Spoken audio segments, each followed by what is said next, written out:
Well, they took advantage of a couple unclean innings. You know, I thought Hutcheson did an amazing job coming in, throwing 5. Efficient, filling up the strike zone, giving us the chance to get back in it. You know, a little spotty. Their starting pitcher executed really well. I'll give him credit to that. Down in the zone, fastball change. You know, and first time through the order, we're putting too many balls out front on the left side of the infield instead of sticking, like really executing our approach, driving the ball right side.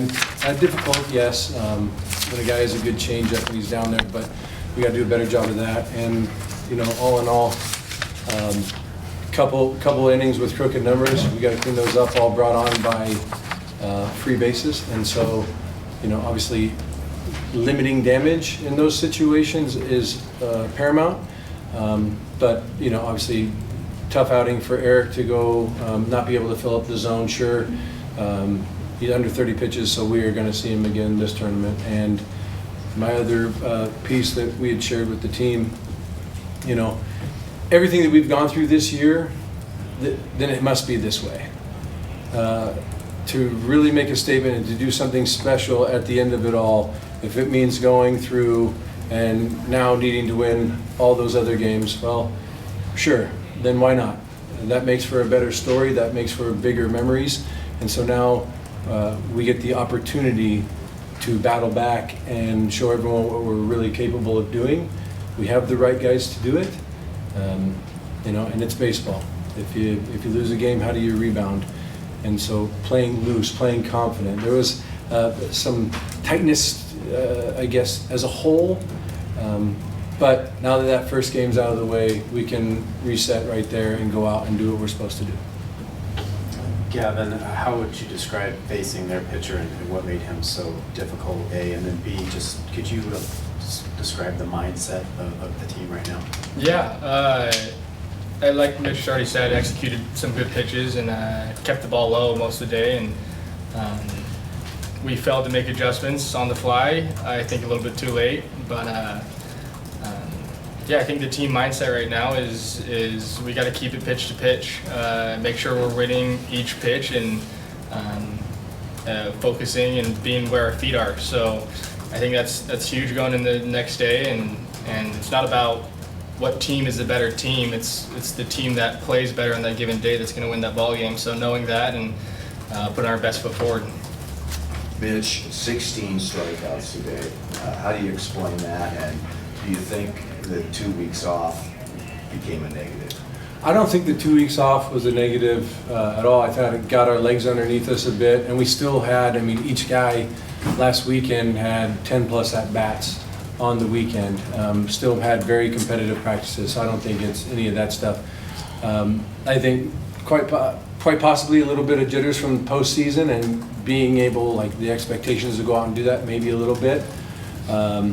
To go out and perform at a high level. Obviously 16 punchies is unacceptable, and that's something that, you know, typically happens when we're chasing out of the zone, playing tight. And I saw the way the guys swung last weekend against our pitchers who are very good, extremely competitive. So, you know, again, a lot of times those punchies happen from playing tight and missing our pitches early on, just getting deeper into counts. Can't strike out unless you are in a 2-strike count. But, you know, seeing the ball up in the zone, we knew what we were getting into. We had trained for it.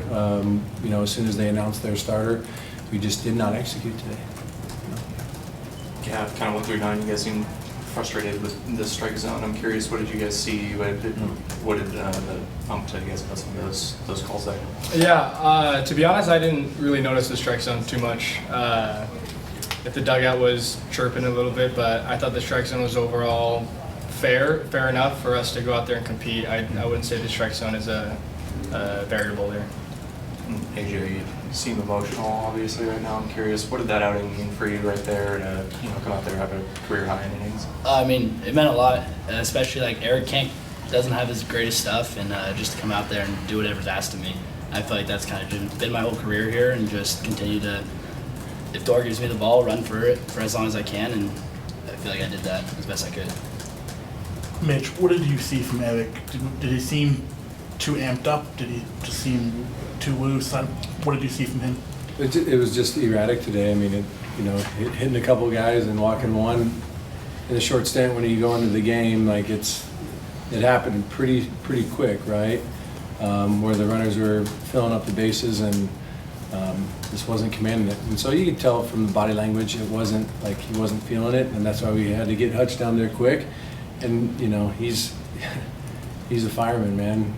When duty calls, he's going to take the ball and he's going to get ready as quick as possible and do his job. But we've also seen Eric be really good a lot this year and last year. So I know he's going to bounce back from that. But obviously sometimes when a guy doesn't have it, might be difficult to get him back into it in a quick stint.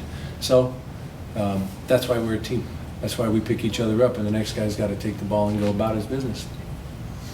Gavin, Mitch said it wouldn't be any other way for this team, but you guys certainly didn't expect to be in this position. What is it about this group and this team that gives you confidence that it will respond to this adversity?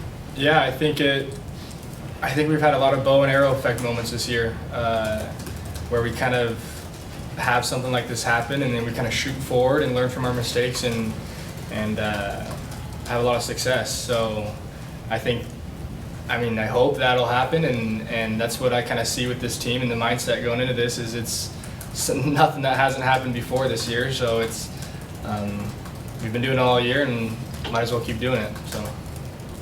AJ, again, I think we saw you run down there, and 2 pitches later you were in the game or so. How many warm-ups did you get, and how quick of a turnaround was that to being out there on the bump? Honestly, I couldn't tell you how many pitches I got. It's kind of just get down there, get going as fast as I can, and was able to do that. It was like Skip said, fireman mentality. It's like get ready, and I was ready to go. Mitch, who starts for you tomorrow on the mound? Well, the game just ended. I mean, we have a couple of really good options, so we're going to go discuss that here shortly. So we'll let you know soon. Mitch, you said the team played a little bit tight today. What gives you confidence you guys can come out and play loose tomorrow in an elimination game? What allows us to do that? What gives you confidence that you guys will?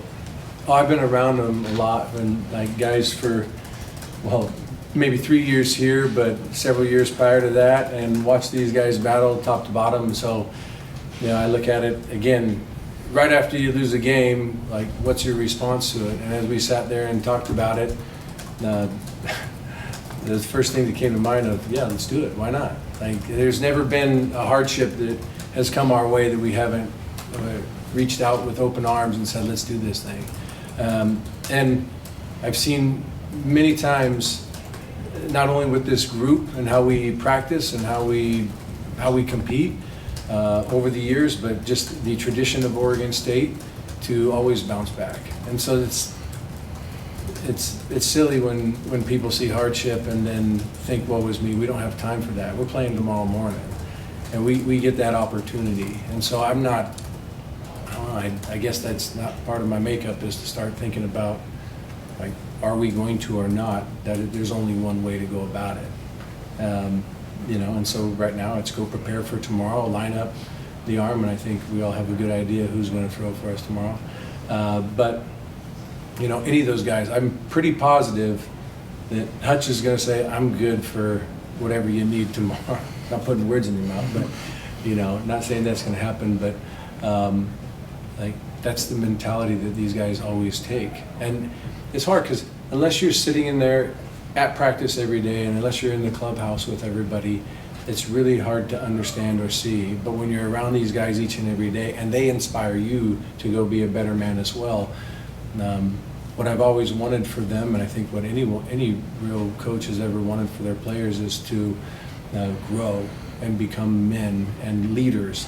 And how else are you supposed to do that without adversity? But just when we think, well, I've had enough, and I think we sell ourselves short sometimes thinking that's too much. No, we can handle a lot more. And this is one of those opportunities that we get. No, there's only one person that knows the future of the game. And, we're going to trust that we're going to go out there and have each other's backs and go out and compete. There's nothing besides that.